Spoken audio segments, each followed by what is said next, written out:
Hello everyone. Many thanks for joining this session today. It's great that you've taken the time out to come along to hear this session. Before we properly get started, you'll see that I am recording this session. This session is going to be placed on the Q Community YouTube channel, and I will forward you the link from this following this event once it's been put on there. So because sometimes at these events you hear so much information and you want to go back and have another listen, so we definitely want to record it for that reason, and also for anybody who is unable to join as well. So I think today, well, I know today is going to be incredibly interesting. But before we do get into the main part of the session, I just wanted to share with you some information about the Q community, who are the hosts of this event.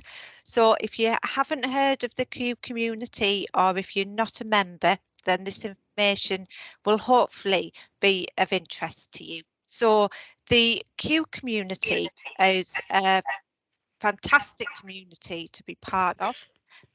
Q is an initiative which connects people who have improvement expertise, just anybody who's really interested in improvement and is involved in improvement. It doesn't have to be your main job, it's just having an interest in that.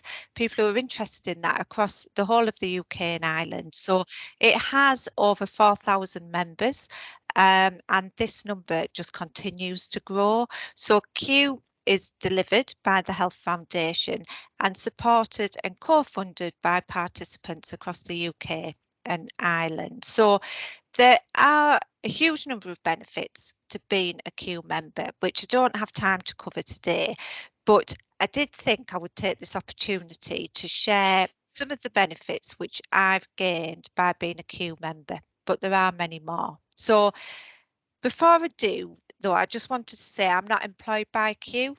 So I'm coming from this from the perspective of being a member rather than an employee. Also, being a member is completely free. So first of all, the first benefit to me is that by being a Q member, it has enabled me to access a whole community of people who are interested in improvement. So many of which I would never have had the opportunity to link in with. And some of these connections have been fantastic and incredibly helpful in my daily work. Secondly, there are a huge number of special interest groups. So I run the Improving Joint Work Special Interest Group purely because I have an interest in this subject. Now, this special interest group has over 300 members. So I'm talking here about one group, but I actually think there are about over 70 groups covering a whole range of topic areas relating to improvement. And these groups are great because you were in a group with others who are interested in the same topic area, in the same subject area, and you can share and learn in a very safe environment. So they're really good. I'm a member of, I think, 8 or 9 special interest groups, so they're definitely worth joining. And thirdly, there's a whole host of resources which you can tap into. So these might be events such as these or bigger events, and also there's access to journals and learning resources, and they also hold some visits sometimes where you go and see the fantastic work which is happening elsewhere, so you can learn from that. And also sometimes funding becomes available to help progress pieces of work which otherwise would just stay as ideas and never really get off the ground. So I think that can be really, really beneficial. So they're just the benefits to me. I think there are lots of other benefits which I could talk about, but they're the key ones for me. So really the point of this is to say, if you're not a Q member and you think those things might be of interest, please do consider applying. In the chat, I'm going to put the link for the Q community website, the link for the join-in page, and the link to the Improving Joint Work Special Interest Group. So if you are interested, please do have a look.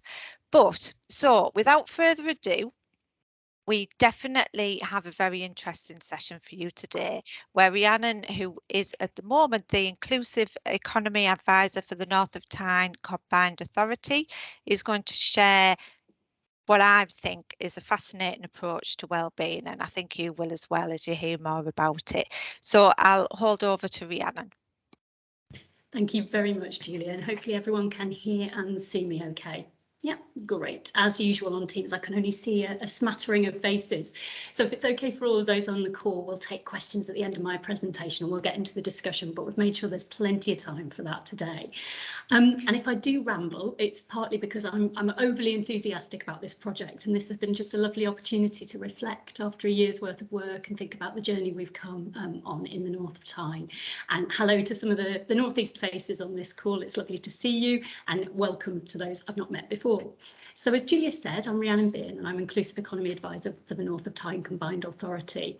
If you do want to get involved in the dialogue online, we've got North of Tyne CA as our Twitter handle there, and we use the hashtag Wellbeing North of Tyne. So please feel free, and obviously there's the Q Community Twitter handle at the top. And Julia, if I could have the next slide, please, that would be great. Thank you, Julia. So very quickly, for those of you who haven't come across us before, I'm sure most on this call will have encountered combined authorities. We are one of the newest, following West Yorkshire. We were the most recent of the combined authority network, and we cover a geography that contains Northumberland, North Tyneside and Newcastle.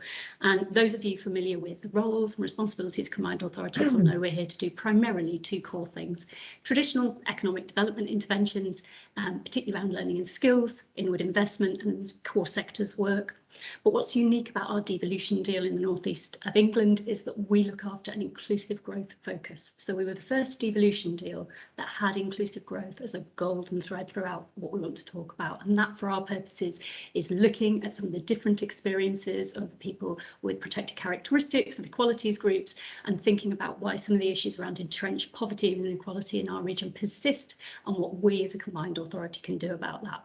So those headline indicators around GVA, around jobs and around leverage are what our devolution deal is built on. But actually, if we're going to do something interesting in our area, we all know that shifting the dial on some of those knotty issues is essentially why we're here. Briefly, we have a mayor, that's Jamie Driscoll, and he's in office until 2024, and he's supported by a cabinet, which is the elected members and deputies for the three constituent bodies.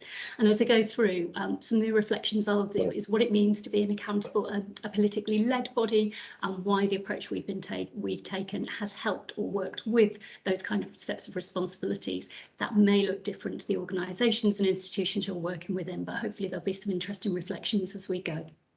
So if I could have the next slide, please, Julia. Thank you. So this slide is a bit dated. We prepared this at the height of the first wave of the pandemic, really, so summer 2020, and there will be no surprises on this slide to those of you on this call. But again, just as a contextual piece, what were we worried about then? And fundamentally, that hasn't changed. So we were concerned about the unemployment gap, and that persists in the northeast. We've still got some of the lowest levels of employment overall. Oh, hello, we've got something in the background. No, I'll carry on. So we've still got some of the lowest levels of employment overall, even in a tight labour market that we have nationally.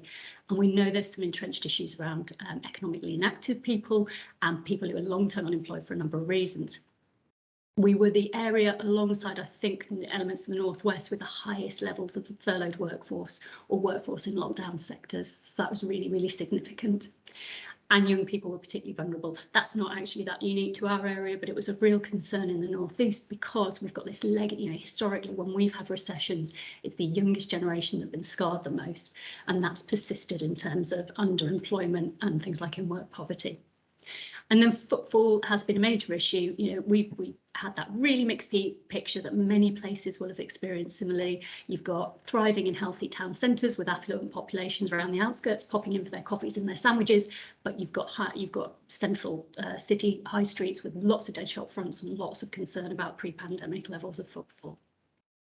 So briefly, that's our context, and it's relevant because as we started considering a wellbeing framework for North of Tyne, it landed in the middle of a pandemic. So if we move on to the next slide, please, Julia. So why consider a wellbeing framework for the North of Tyne? And as I've said, inclusive economy is central to what we think of as our devolution settlement here.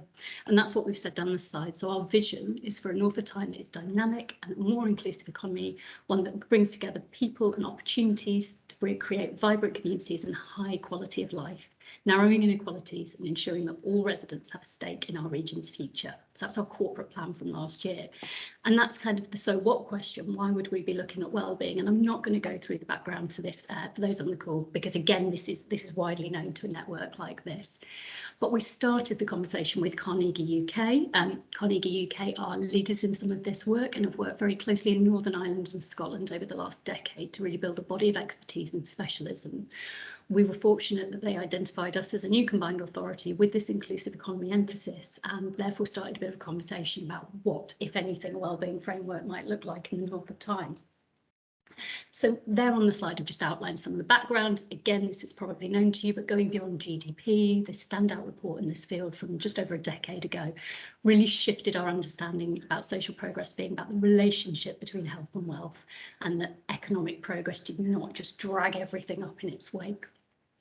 And nothing more than the pandemic has shone a light on that. So that's kind of now all intuitive, even though for many people that was an implicit starting point before a couple of years ago. For Carnegie, we'll always say a wellbeing framework, it enables governments to understand what matters to people and to track progress towards a set of wellbeing goals. And that local focus and local lens is really, really critical. So wellbeing frameworks can't look the same. They're not off-the-shelf packages that you can use and sort of supplant into your area. They've got to look distinctive, and they've got to be bottom-up in that regard. They, by definition, encourage policy development that recognises and seeks to address interconnected issues. And why do we care about that? Well, for all of the reasons I've just said, and because we know if we're getting out of COVID and into, even in the context of relative economic instability at the moment, if we want to do that well and effectively and address some of those long-term challenges, then we have to do that in a joined-up way. And so we've talked about zero carbon, zero poverty being our strapline for our future of work at NTCA, and this chimes beautifully. And we hope to become one of the first combined authorities to commit to embedding wellbeing into our decision-making processes. We certainly can't say we're the very first because others have looked at this, but we know we're the first to have adopted this particular approach, which is what I'm going to talk about today. So if I can have the next slide, please, Julia. Why consider a oh, sorry, that's my heading. I didn't realise it was embedded. Next slide, please, Julia. Thank you. So how did we do it? We talked to Carnegie about the roundtable methodology that's central to the Beyond GDP report. All of you on this call, I'm sure, will have used variations on this model before. So in and of itself, it's not that unusual. It's bringing together an independent stakeholder network, the right people at the right level with the variety of perspectives and seniority to think in the round about wellbeing issues for a given area. And what they come to do is a piece of work. So it's effectively a task and finish group. So that's what we aim to do. But before we did that, we started with a conversation, and we made sure it was public and it was open. So in December 2020, we sat down and we ran an online event where we invited people from the area, and for our purposes, we went beyond the North of Tyne geography and made it wider northeast, just to talk about the issue of wellbeing, its relevance to people, what mattered to people as we were at that time obviously heading into another successive lockdown, and starting to think whether we had permission in effect to start thinking about this issue just within the purview of the North of Tyne. We got some great feedback and engagement in that event, good numbers of people involved, excellent feedback in terms of what we were looking to do, and some really clear steers that there was a space for us to fill. So that's really important from our perspective, because actually if some of the other institutions and agencies in the area had come along and said either it's not relevant, it's not for now, or we're already doing it, then it wouldn't have been a space where we could have added any value. We adopted the roundtable methodology, which again has been used successfully in Scotland and Northern Ireland, two really distinctive nations there with different political complexions, so there was a whole body of learning that Carnegie brought to the table. And we built our roundtable on the basis of 12 specialists, and the names are at the end of this presentation, but the key people for our purposes were our co-chairs. Professor Mark Shucksmith, who's independent from Newcastle University and a Carnegie trustee with a strong background in rural affairs, and yeah, presentation will be circulated certainly. with a really strong background in rural affairs and rural poverty and financial vulnerability. And Sarah Macmillan, who's actually Assistant Director of Policy at Northumberland County Council. And Sarah was really crucial because she was heavily involved in the regional resilience and recovery work around COVID. So she absolutely gave us that really strong link into understanding where public organisations were in terms of their response work, which was vital as we began to build the framework. And crucially, our roundtable was independent of NTCA. So it could consider things in the round, it could go beyond some of the natural boundaries of the work we were already doing and think in that really holistic way of working. So the roundtable met for 4 times between May and October. Now, if anyone else goes down this route, first thing to say was that was tight. And I would really recommend giving yourselves a bit more time. But it's one of those classic things, isn't it? You think 6 months to do this work. More than enough time, plenty of time. In the event, there was some design sprints involved in that, undoubtedly, and we were really, really lucky that Carnegie brought initially not money, but all the staff resources, all the thinking and all the expertise to bear so that we could get the work going. But inevitably, these things stand or fall on like the people doing the legwork, and so really do bear that in mind if you start to go down this approach. Think about your timings, think about your capacity, because I think that's probably the only bit that we underthought a little bit. And the role at that stage was to gather and consider a really wide range of evidence on what matters to people living and working in the North of Tyne. Our framework was then built on 10 wellbeing outcomes, which I'll go through today, and a series of indicators that sat behind. And we worked with the Centre for Thriving Places, who are experts based down in Bristol, to look at that indicator set. And what was fundamental from the off was that we baked this into the right bit of our governance structure as NTCA. So for us, that was the Inclusive Economy Board. That very much does what it says on the tin. It's part of our devolution settlement, and it's there as a wider independent network to think about our bigger issues when it comes to an inclusive economy. And so that provided governance and oversight throughout, and it could make recommendations up to our cabinet. And again, as a politically led organisation, all decision making is held with our cabinet. So positioning this framework and its intent and its next steps in the right sphere of influence was kind of critical from the off for this project. So if I can have the next slide, please. Thanks, Julia. So this is Carnegie's lovely SEED framework, the social, the economic, the environmental and the democratic components of wellbeing, all looked at together and given equal weight. Again, this will not be new to any of you on this call. Sometimes that democratic element could be cultural wellbeing, for example, but this is the model Carnegie uses, and apart from being a lovely acronym in terms of SEED, it worked beautifully in terms of when we were thinking about that balance of our 10 outcomes. So as we go through, you'll start to see how the SEED model is reflected in the work that we do. So if we can have the next slide, please, Julia. Okay. So this is where we really got into the meat of what we actually did. So if we recognise that the importance of understanding what matters for wellbeing locally, we wanted to develop a really structured approach to gathering the evidence and considering those components of wellbeing. 2 of the stages of this process were fixed at the beginning, and 2 of them emerged through consultation and conversation with roundtable members. So another reflection I would give any of you looking at a similar approach is to build in that flex, space, time and resources so that the process can evolve.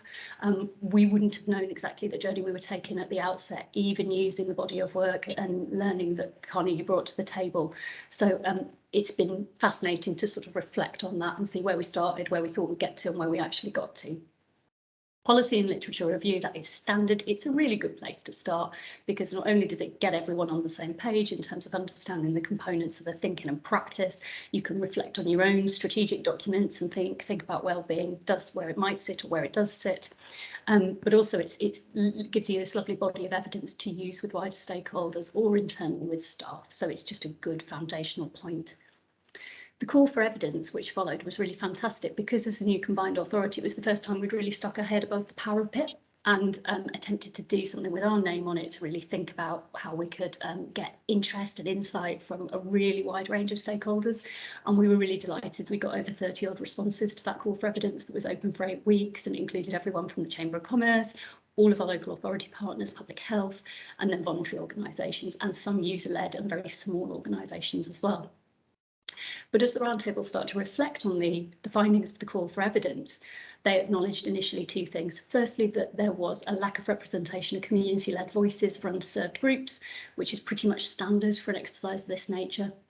And they also wondered what some of the wider resident base in North of Tyne were actually thinking about all of this, and did they care? Were they at the least bit interested? And they were two really good questions. So in conversation with Carnegie, we came up with two solutions. The first one was that Carnegie very helpfully managed to unlock a small amount of grant funding to offer direct grants to small VCSE organisations to engage directly with their communities and beneficiaries.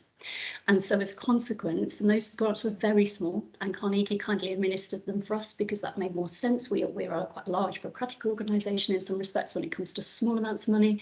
Carnegie stepped in and got about 3 to 4 grand grants out to 11 different VCSE organisations. So we had refugee and asylum seeking voices in the mix. We had adults with learning disability and learning difference involved, and we had young people from 12 up via Young People's Network. And in so doing, we attempted to address some of those issues around age, around race, around disability, and around gender that we know are really fundamental to good wellbeing thinking. And then the second thing we did was develop the YouGov survey, and this was really unexpected at the start of the process. So we were talking about what we would get with those depth of community conversations. We also started to think about what breadth might give us as well. And it wasn't something I don't believe that Carnegie had done in other areas, but we decided that NTCA could also bring some match funding to bear, and we would look at a YouGov survey, and we would go out to the market and we would use YouGov to speak to around 17,000 different residents across age range, demographic and background, and ask a series of priority exercises essentially around the components of wellbeing and how people might rank them. And we were delighted with the quality and quantity of evidence that came back from that. If we hadn't asked those questions, there would have been some fundamental gaps in our understanding of what really mattered to residents out in the community. And it was vital as a brand new organisation with, in some respects, a sort of limited reach in terms of knowledge of who NTCA and what we actually do to get that kind of level of insight. So some of the things we found were that 86% of people in the North of Tyne think it's important that we have enough money to meet our basic needs. And that figure is incredibly powerful as a combined authority. We can actually say the stuff we care about, that's in our devolution deal and in our corporate plan, that's politically led and politically driven, is backed up by what residents feel on the ground. And that figure for me, I've used multiple times. And again, that's not something we foresaw at the beginning of this process, but an outcome that's been incredibly powerful as we've gone through it.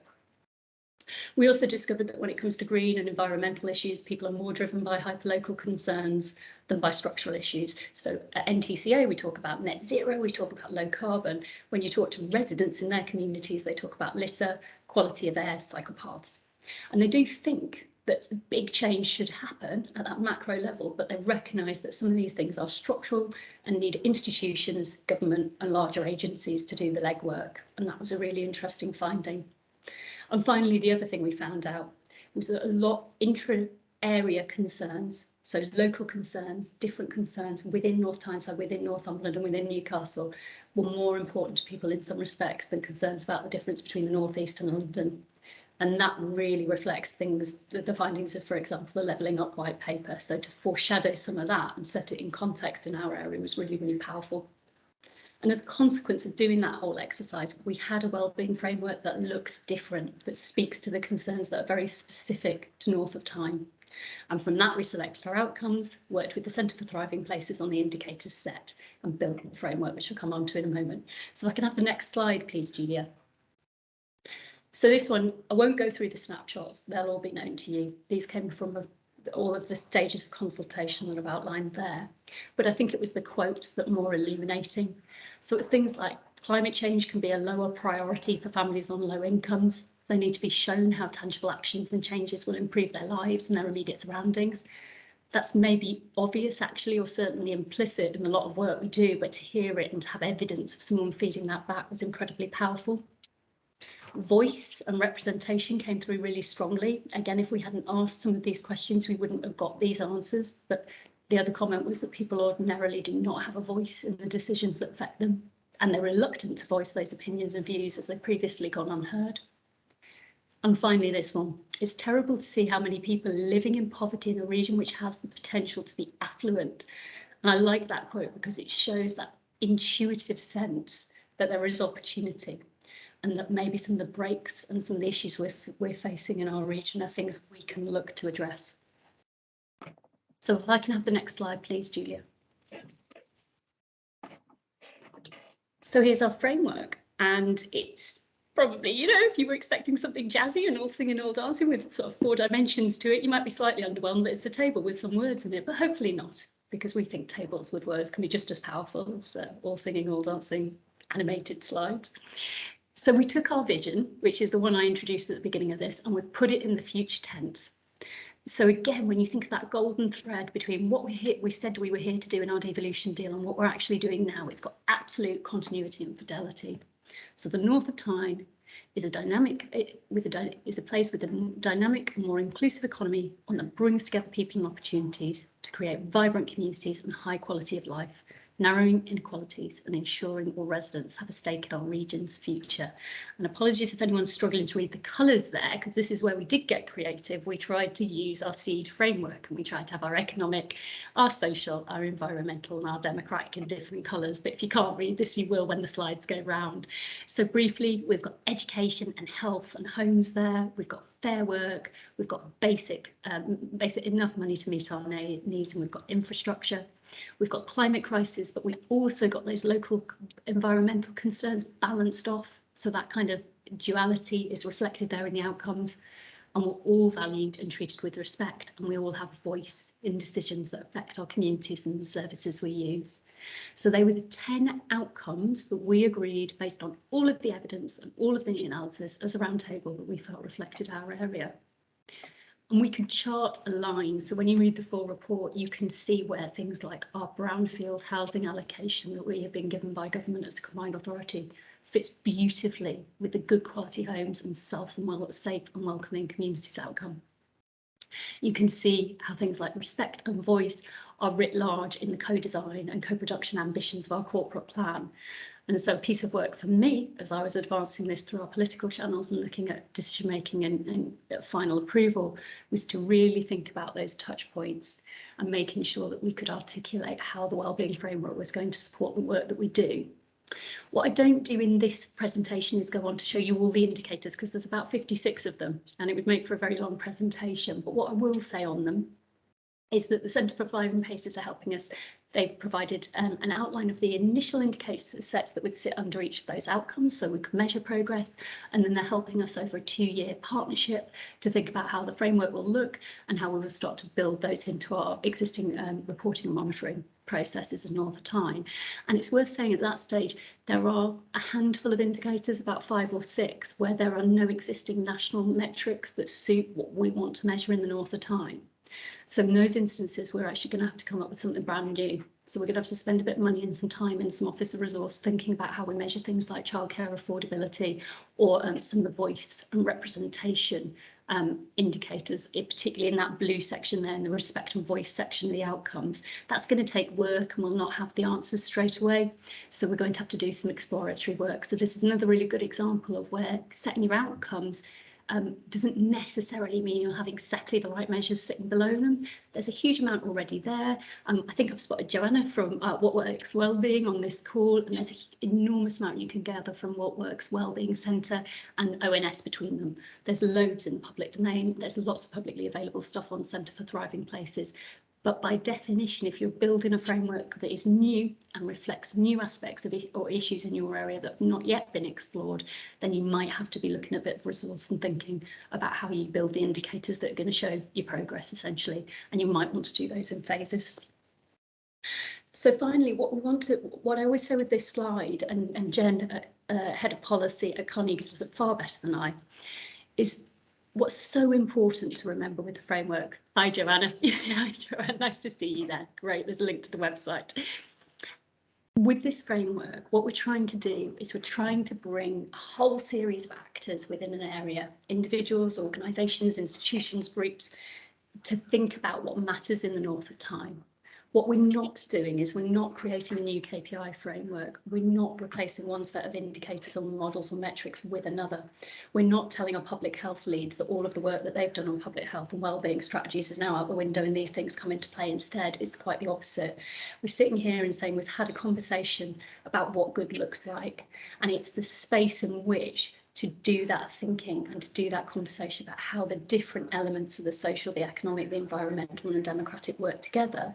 And when we're building policies, programmes, other types of interventions, how we're thinking about some of those trade-offs. So it absolutely isn't about gaming the system and about setting a new range of KPIs away. It's about the space for a conversation, and that's what we want to do with the framework. So if I can have the next slide, please, Joanna.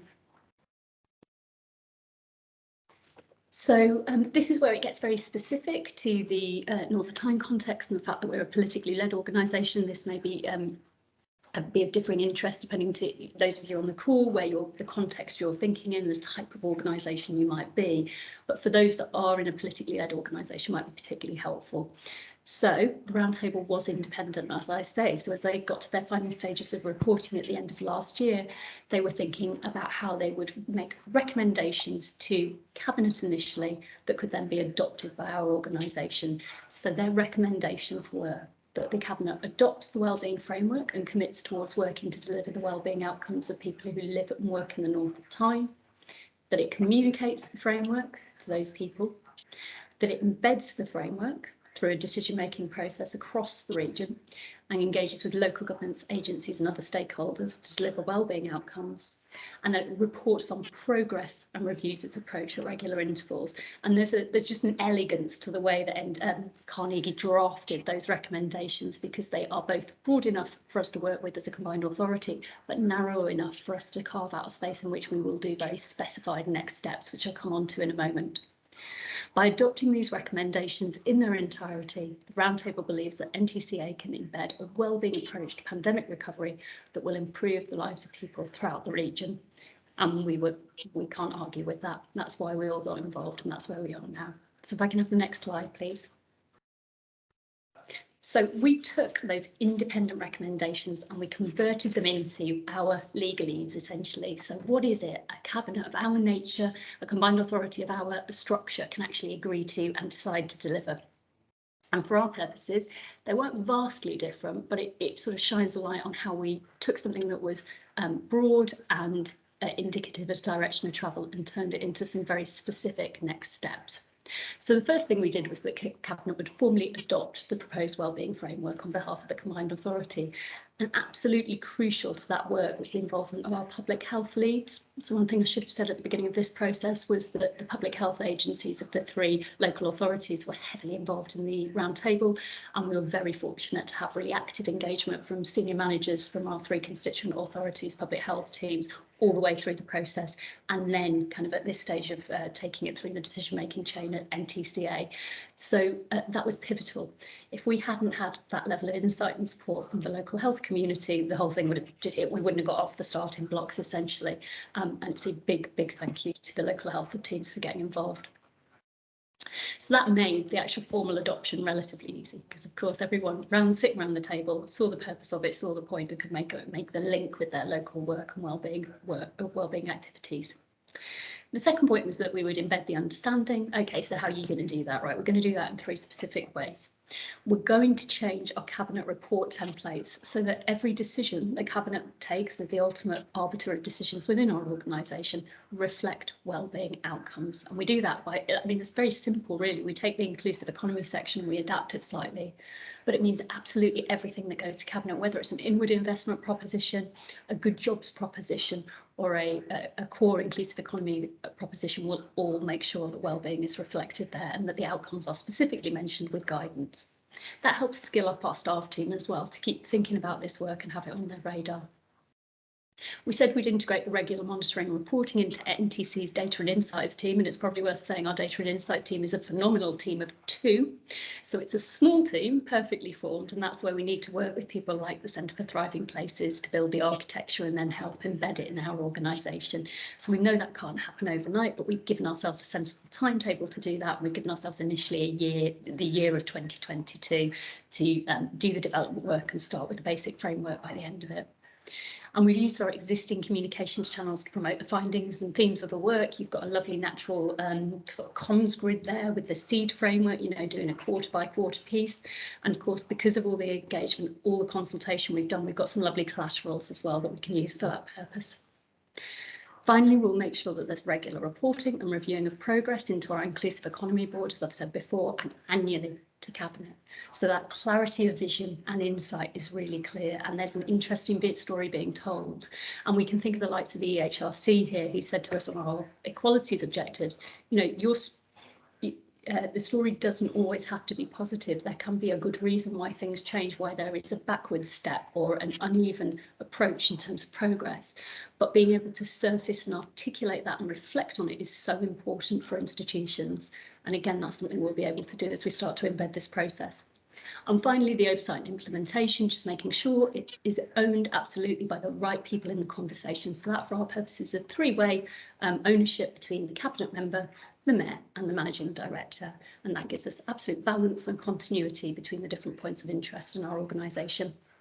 So if I can have the final slide, please, Julia.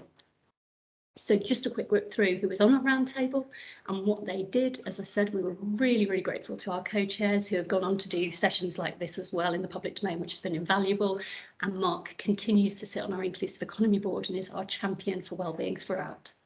We have people like Andrea, who came from a local housing provider within the north of the region, but was recommended by our Chamber of Commerce. So really knitting in the sort of socially aware business angle to what we were doing. We had Laura Seaborn, who has just actually moved from Changing Lives, but very well regarded Director of External Affairs there at a social care organisation reflecting on complex needs work. And we had, as I said, the representatives from our three local public health teams. So that was the balance of interest we got around the table. And we're grateful to each and every one of those people, because during COVID, when, you know, some of those teams were absolutely maxed out with the day job, they still found time to talk and think about this work, which suggests that we were all roughly on the right track. So Julia, if I can have the final slide, please. These are just contact details. For those of you who do want to follow up, if there are any questions I can't answer today, the best person would be Alex Black. Now, as Julia, I think, mentioned at the beginning, I will be moving role. I actually end my time with NTCA this week, but I'm moving to the North East Chamber of Commerce. I'm still staying very much in the region, still really keen to think about how we do wellbeing, and this time from a business perspective. So if that relates to any of your areas of interest, I have popped my new email address there, and I'd love to continue the conversation. But with that, I think we can stop screen sharing, and I'm really happy to take questions and comments and get into a bit of discussion for the remainder of the session. Well, that was brilliant. Thank you. That was fantastic. Yes, if anyone's got a question, please just pop up your hand and we'll come to you. There must be some questions. While people are thinking about that, I've got a couple of questions, if that's all right. So there was a lot to take in there, so apologies if you covered some of this and I've missed it. So the first thing was, how is this framework, does it have an endpoint in terms of its kind of implementation, or is it just part and parcel of what you do now once it's implemented? Yeah, that's a really good question, Julia. So sorry, one thing I did gloss over. Carnegie recommend that you look at redoing all the data and evidence building every 5 years. So you're really looking, this is really a 5 to 10 year programme of work. It's one that therefore goes beyond, well, not just political cycles, but, you know, length of people in jobs, as I'm kind of indicating, as I'm showing here. So it is a long range piece of work, but with natural review points as you go, and that sort of 5 year window is the sensible point at which to do it. That usually reflects both enough time for it to sort of embed and start to take shape in terms of the work your organisation is doing, but also allow time for reflection of change, of things that might have shifted in terms of the economic or social context you're working in. Brilliant, thank you. I've got a couple of other questions, but Hermina has got a hand up, so if you'd like to come in. Hello, thank you.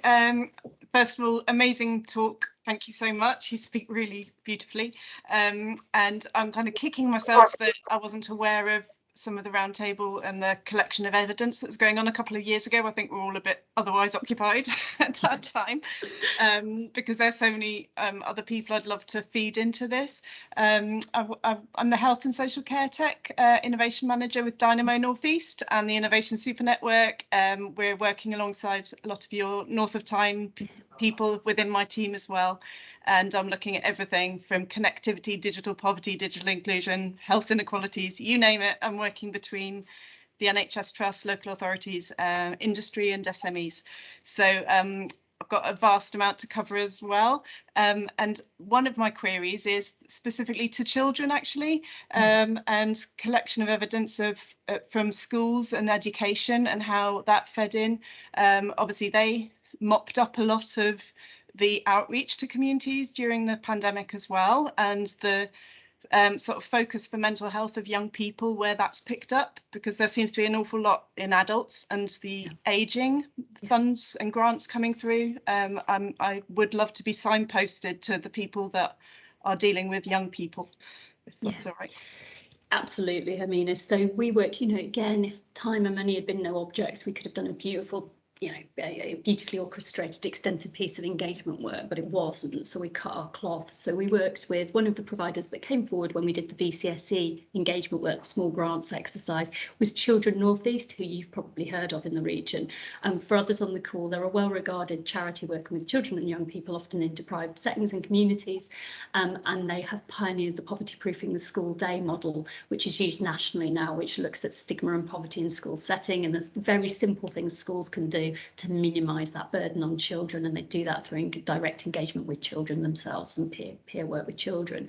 So they used groups in 3 existing school settings, actually, Hermina. So that was our sort of reach. You know, that is in no way representative, obviously, of the vast number of schools we've got within the North of Tyne context.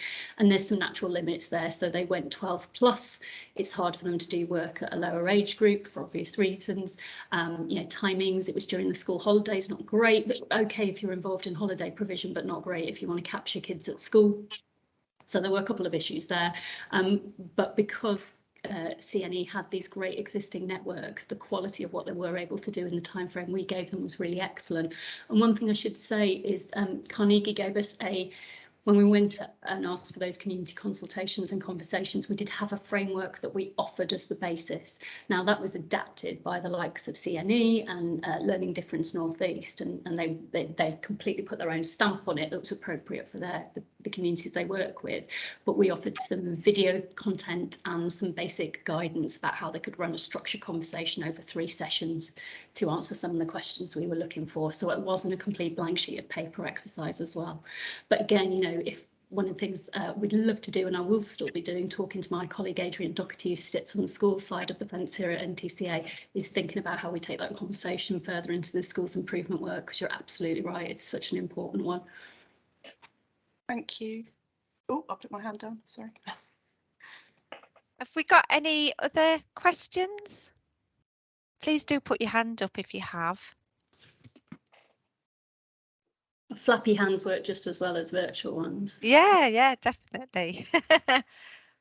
While we're letting people again think about that, I was just wondering if you would share the kind of which elements of the process do you think worked well and why, and also were there any barriers which you came across, and if there were, how did you overcome them?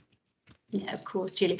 Just going to quickly respond to Mary from Birmingham. Mary, I'm sorry, I don't think I can really put a link to the actual consultation content into the public domain because we haven't got permission to do that. But I can certainly share a link to Children North East, and you can see some of the examples of the other work that they do if that's helpful. So, Julia, sorry, remind me of those 2 questions which I meant to take notes on. No, it was just really what worked well and why. So what, because you obviously given this an awful lot of thinking, so it was kind of what were the bits with the standout bits for you which have worked well to date, but also did you come across any challenges or barriers, and if so, kind of what were they and how did you overcome them? Yeah, so what worked well, we were pushing at an open door. This is not something you can necessarily plan for, but it's something that we're really fortunate happened in our region. We were at a time where things like the Chamber of Commerce network was in a place and space where it wanted to have this conversation. Similarly with the FSB and the CBI, we didn't hit any in principle obstacles to having this conversation because most people somewhere along the line had understood that wellbeing was being impacted by the pandemic, and that therefore by definition, if you were working in one sector, you were being hit by other factors from outside of your control. So that was a definite what works well.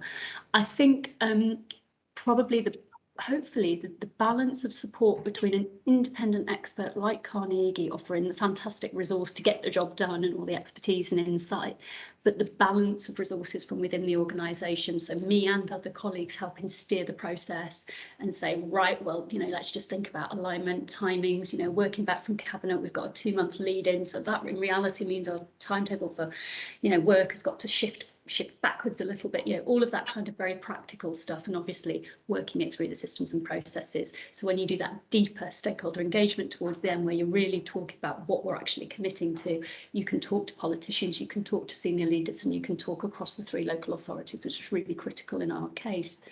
The other thing that worked well, using the right people for the right bit of work. It wouldn't have worked if we tried to come up with a small grants process that we executed in about 6 weeks. We couldn't have done that as NTCA. It's just not quite how we work. Carnegie could, because they're an endowed charitable foundation and they're really fleet of foot. And so that, again, just saying to the sector as well, we know it's the summer holidays, we know the timing isn't great, but we'll make this as easy as possible for you. Send us, if you want to get involved, we'll do a webinar, quick briefing, and then you send us an email and say what you think you'd like to do for the money, and that's how you get it. And then this is your deadline, and these are some of the tools to help you. Challenges: time and pandemic together, and probably actually really thinking about just getting your ducks in the row. So I think originally we were hoping to take the report to November's cabinet, and some of that was just volume of business and other things that need to be considered in November. And another one was just I'd missed out one step in the sequencing where we really only needed 2 more weeks, but actually as a consequence, because cabinet is bi-monthly, we'd knocked ourselves out by 2 months.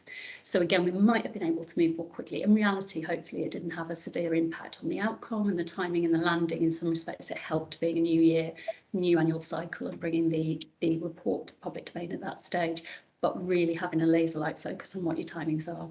And as I say, where you can build in more time. We definitely rushed the 4 phases of roundtable work. It was like bang, bang, bang, bang, bang, bang, bang, bang. So we definitely look at that again.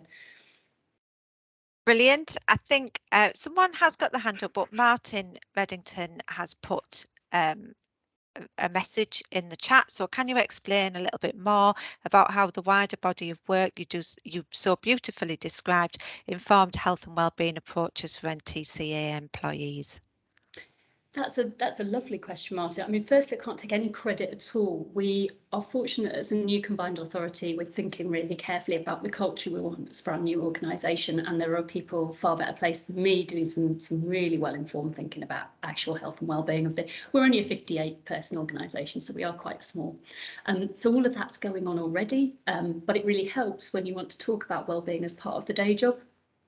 So some of the practical ways I started the conversation, if I think I've got colleagues who are technical experts in net zero over here, housing over there, inward investment down here, and I've got to bring them all in to a shared understanding about why on earth NTCA is talking about, poverty, inequality, what children think the future should look like, which is all well and good, but not the thing I've got to worry about today.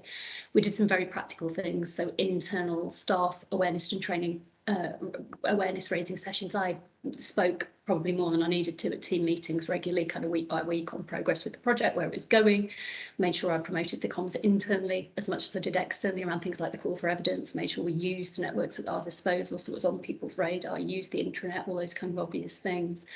But also when we were getting to the point of publication of the report, did a training and learning session internally to talk to our staff about how you might actually use the framework, and then think about the links. And this is an ongoing piece of work, but think about the links to things that we all have to do. So cabinet reports is an obvious one.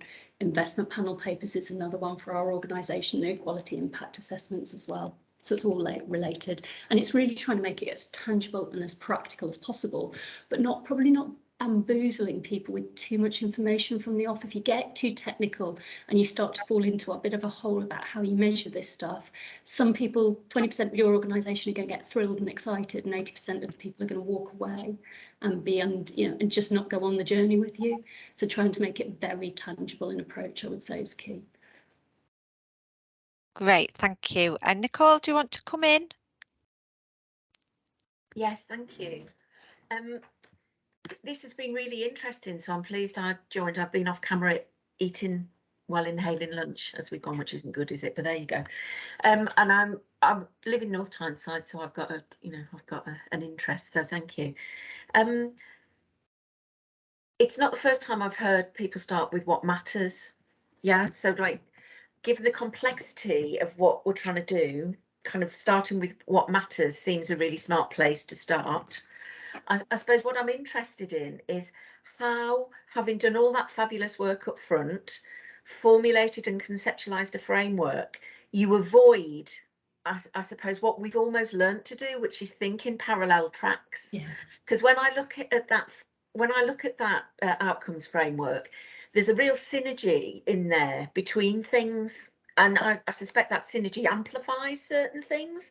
So again, it's, you know, with this tradition we've been encouraged to acquire about the project plan and the need for certainty, and how that it keeps you thinking on a straight line. How do you avoid that so it doesn't undermine your original intention? I hope that makes sense. I think it's a brilliant question, Nicole, and I'll do it the best answer I can. Yeah, sure. You know, this is a 5-year piece of work, and we're at year 1 or year 0, depending on how you look at it. I think the key thing for this work is to remember it's a behaviour change exercise, and to try and keep that in your, for anyone leading this programme of work or quite central to its execution, keep that in your mind. So because if you become over-consumed by, you know, I'm just hypothecating in the future, okay, we've changed our cabinet template, and actually I'm starting to see the very same bits of writing copy and pasted in everyone, so I'm starting to panic and think, right, no one's got well-being, we've got a real problem here. Where are the really tangible examples that happen, the little quick wins, and they don't have to set the world on fire, and they don't have to be big at scale or impact, but what are those very, very tangible bits of shift, where one programme looked like this, and because you had a bit of a wellbeing conversation, it looks slightly different. And for me, it's those kind of, wherever you've got the practical conversation happening internally, linking it back to those demonstrators, because otherwise it becomes too esoteric, and it becomes vague, and it becomes theoretical, and we've got to keep pulling it back to, this is what people told us they wanted. We know it's within reach because we can all work towards a little bit of shifting the landscape. But I think I would give you a very different answer to that question in 2 years' time. So I think you're getting what I think would occur rather than what necessarily occurs. It strikes me it requires more conceptual thinking, actually, conceptual thinking skills to frame the opportunity differently, rather than necessarily see, you know, kind of see the obviousness of the thing. But anyway, I'd be interested. I'll go and explore more. I think, just say very briefly, I think you're right. I think if we come back to what our residents told us, there's tangibility in that, isn't there? There's a natural, we don't actually, as human beings, we don't necessarily think in silos, it's learned behaviour. So pulling us back to that way of thinking is kind of so powerful. I'm just trying to keep pace with the chat here. There was a comment about from Matthew. Hi, Matthew. I wonder if the shared goal around active citizenship that Kirklees are developing would connect to. Oh, yes, it probably would, Matthew. Thank you. It would be great if you could contact Alex, whose details are on the back end of that slide, who's our data and insights person. And I think we'd be really keen to share that. And you may know that Ruth Redfern, who works for us now, had worked with Kirklees quite a lot. So there's probably a link there too. So that would be great. And Ange, hello Ange, hi, are you on the call? Can I wave to you? So Ange and I worked together previously, and Broadbridge has said, lovely to see you and hear about the work. Number of areas where there will need to be investment and work, whether or not existing measures of a baseline. Would be really interested to hear which areas they are, please. Now you're asking, Ange, so I'm doing this off the top of my head. Childcare affordability and availability. There are experimental measures in this field, but often they don't map down to a local authority area. That was really interesting when that was coming through as a possible indicator that we could consider based on Centre for Thriving Places. That we needed a bit of a discussion internally. If we go into this space, are we comfortable that we can do it justice? And I say that as a working mother of 2, so I have a particular interest in this one. Voice and representation, again, some of that data is held at a national level, but it's hard to disaggregate and then build back up consistently at a North of Tyne footprint, not least because In some of our geographies, we have a very small representation of certain ethnic minority groups, and as a consequence, the sample size is restricted, and therefore we can't even get the data that we might like, because there's a risk of exposing individual data. So there are some really practical barriers, and that's where we need to start thinking about a bit of bespoke work. And what I will do, because I'm mindful of time and we've only got a couple of minutes, is I will so obviously send around the link to the final report as post this event, and you can look off, signpost some of the experimental indicators or outline indicators in that, so you can have a look at them in a little more detail. There's a very long comment from Hermina again. Hermina, is there a question in there, or is it just a reflection? Sorry about that. I was just brain dumping. That's great. No, it's just got all these great people in the room. Yeah, a reflection on system conveners. That's such an interesting comment, Matthew. I think, again, NTCA is a very new organisation. System navigators, system conveners, there's a lot of thinking we could be doing in that space, and I'm sure we will in due course.